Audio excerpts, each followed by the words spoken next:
मंडळी आजकाल मोबाईल हातात घेतला की सगळीकडे रील्स, ब्लॉग्स आणि यूट्यूब व्हिडिओचा अक्षरशः पाऊस पडतोय आणि त्यामागे असतात कॉन्टेंट क्रिएटर्स आणि इन्फ्लुएन्सर. काही जण काही महिन्यांतच प्रसिद्ध होतात, लाखो फॉलोअर्स मिळवतात, ब्रँड सोबत काम करतात, ट्रॅव्हल करतात आणि एकदम सेट आयुष्य जगताना दिसतात. त्यामुळे आजच्या तरुणाईमध्ये इन्फ्लुएन्सरची एक वेगळीच क्रेज तयार झालेली आहे.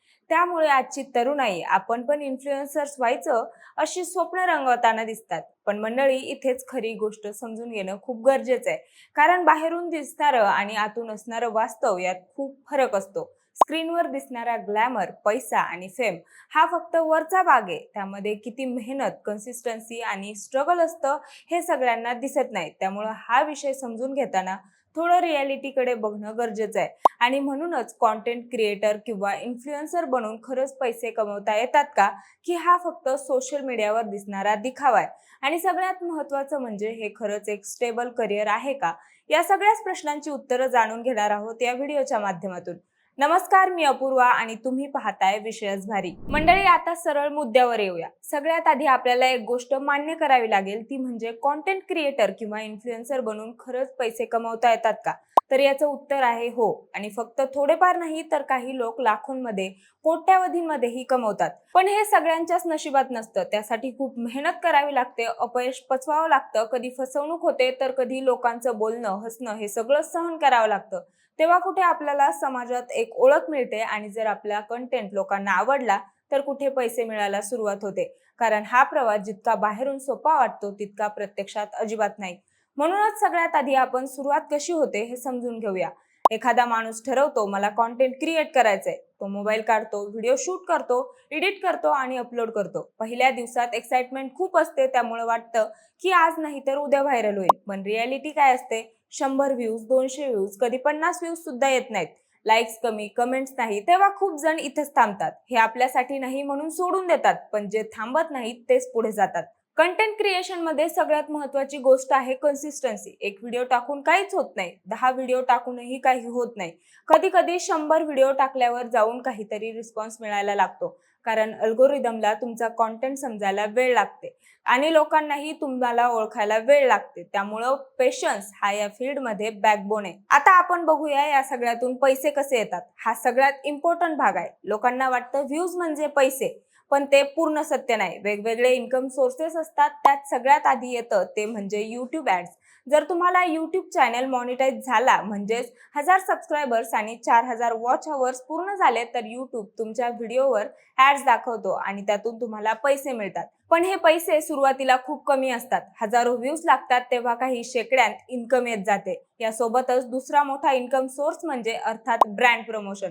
जेव्हा तुमचे फॉलोअर्स वाढतात तेव्हा कंपन्या तुमच्याशी संपर्क करतात. त्यांना त्यांचं प्रोडक्टचं प्रमोशन तुमच्याकडून करून घ्यायचं असतं. तुम्ही तुमच्या ऑडियन्स समोर ते प्रोडक्ट दाखवता आणि त्यासाठी तुम्हाला पैसे मिळतात. इथेच खऱ्या अर्थाने इन्कम सुरू होते. काही क्रिएटर्स एका पोस्टसाठी हजारो लाखो रुपये घेतात. तसंच इन्फ्लुएन्सर्स होऊन पैसे कमवण्याचा तिसरा मार्ग आहे, तो आहे अफिलिएट मार्केटिंग. तुम्ही एखादा प्रोडक्ट तुमच्या प्रोफाईल वरून रिकमेंड करता, त्याची लिंक देता आणि त्या लिंक वरून कोणीतरी ते प्रोडक्ट खरेदी करतं आणि त्या बदल्यात तुम्हाला कमिशन मिळतं. आणि हे छोटे क्रिएटर सुद्धा करू शकतात. आता चौथा इन्कम सोर्स आहे तो म्हणजे पेड कोलॅबोरेशन्स आणि स्पॉन्सरशिप. मंडळी, क्रिएटर्स ब्रँड सोबत लॉंग टर्म डील्स करतात. काही जण इव्हेंट होस्टिंग, वर्कशॉप्स, कोर्सेस यामधून पैसे कमवतात. एकंदरीतच काय तर इन्फ्लुएन्सर्स किंवा कॉन्टेंट क्रिएटर होऊन पैसे कमवण्यासाठी इन्कमचे सोर्स खूप आहेत, पण ते सगळं बिल्ड करायला खूप वेळ लागतो. आता हे सगळं झालं पैसे कसे कमवायचे याबद्दल, पण या सगळ्यात महत्त्वाचं आहे ते म्हणजे कंटेंट. पण हे कंटेंट नेमकं काय असतं तेही समजून घेणं तेवढंच महत्त्वाचं आहे. मंडळी, फक्त व्हिडिओ अपलोड करणं म्हणजे कंटेंट क्रिएशन नसतं. तुम्ही काय व्हॅल्यू देता, म्हणजेच तुम्ही तयार केलेला कंटेंट लोकांना किती युजफुल आहे हे महत्त्वाचं आहे. तुम्ही लोकांना हसायला लावता का, काही नवीन शिकवता का? जर तुमचा कंटेंट लोकांना युजफुल किंवा एंटरटेनिंग वाटला तरच ते तुम्हाला फॉलो करतात आणि तुमचे व्हिडिओ बघतात. आणि आजच्या काळात ऑडियन्स खूप स्मार्ट आहे. फेक कंटेंट लगेच ओळखतात. कॉपी केलेलं कंटेंट चालत नाही. ओरिजिनॅलिटी खूप महत्त्वाची असते. तुम्ही इतरांकडून इन्स्पिरेशन घेऊ शकता, पण तुमचा स्वतःचा आवाज वेगळा असायला हवा. आता थोडं रियालिटी चेक घेऊया. हे फील्ड जितकं ग्लॅमरस दिसतं तितकंच मेंटली डॅमेजिंग आहे. रोज कंटेंट टाकायचा प्रेशर, व्ह्यूज कमी आले तर tension, negative comments, trolling, comparison हे सगळं रोजचं असतं. कधी कधी खूप मेहनत करूनही व्हिडिओ चालत नाही, तेव्हा मोटिवेशन डाऊन होतं. पण इथे स्ट्रॉंग राहणं खूप गरजेचं आहे. आणखी एक गोष्ट म्हणजे यात स्टेबल करिअर आहे का, तर याचं उत्तर थोडं जर तर मध्ये अडकलेलं दिसतं. कारण करिअर होऊ शकतं, पण ते अनस्टेबलही असू शकतं, कारण सगळं अल्गोरिदमवर आणि ऑडियन्सवर अवलंबून असतं. आज व्हिडिओ व्हायरल झाला, उद्या नाही झाला, त्यामुळे इन्कम फिक्स नसतो. म्हणून बरेच क्रिएटर सुरुवातीला जॉब किंवा अभ्यासासोबत हे करत राहतात. जेव्हा इन्कम स्टेबल वाटायला लागतो तेव्हा फुल टाइम कंटेंट क्रिएशन करतात. पण यात एक पॉझिटिव्ह साईड सुद्धा आहे. या फील्डमध्ये एंट्री बॅरियर नाही, तुम्ही कुठूनही येऊ शकता, गावातून, छोट्या शहरातून, काही फरक पडत नाही. एक्सपेन्सिव्ह कॅमेरा नसेल तरी चालेल, एक साधा मोबाईल आणि करिअर आयडिया पुरेशी असते. कारण आज जे मोठे क्रिएटर्स आहेत त्यांनी सुद्धा अशी सुरुवात केलेली असते. आता प्रश्न येतो, आपण सुरुवात कशी करायची? सगळ्यात आधी तुमचा निश ठरवा. म्हणजे तुम्ही कोणत्या टॉपिकवर कॉन्टेंट बनवणार? Comedy, education, tech, lifestyle, motivation, काहीही. म्हणजे तुम्ही जर कॉमेडी व्हिडिओ बनवत असाल तर तुमचे सगळे व्हिडिओ कॉमेडीच असायला पाहिजेत. म्हणजे तसे लोक तुमच्या सोबत जोडले जातील. त्यानंतर सिंपल सुरुवात करा, परफेक्शनच्या मागे लागू नका. पहिला व्हिडिओ परफेक्ट नसतो, पण तो टाकणं महत्वाचं आहे. रेग्युलर पोस्टिंग करा, ऑडियन्सचा फीडबॅक बघा, काय चालतंय काय नाही चालतंय ते समजून घ्या. हळूहळू इम्प्रूव्हमेंट करा. Editing, story telling, camera handling हे सगळं शिकत राहा. आणि सगळ्यात महत्वाचं म्हणजे स्वतःला इतरांशी कम्पेअर करू नका, कारण प्रत्येकाची जर्नी वेगळी असते. आता एक खूप इम्पॉर्टंट गोष्ट येते, ती म्हणजे कंटेंट क्रिएशन. फक्त फेमसाठी करू नका, कारण फेम कधी येईल किंवा येईल की नाही हे कुणालाच माहिती नसतं. पण जर तुम्हाला खरंच काहीतरी क्रिएट करायला आवडत असेल, लोकांपर्यंत पोहोचायला आवडत असेल, तरच या फील्डमध्ये या. नाहीतर 2-3 महिन्यात मोटिव्हेशन संपतं. आणि हो, कन्सिस्टन्सी म्हणजे रोज व्हिडिओ टाकणं नाही.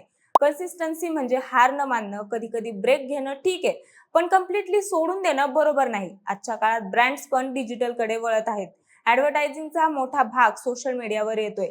त्यामुळे फ्युचरमध्ये क्रिएटर्सची डिमांड अजून वाढणार आहे. म्हणजे ऑपॉर्च्युनिटीज खूप आहेत, पण कॉम्पिटिशन सुद्धा तितकाच आहे.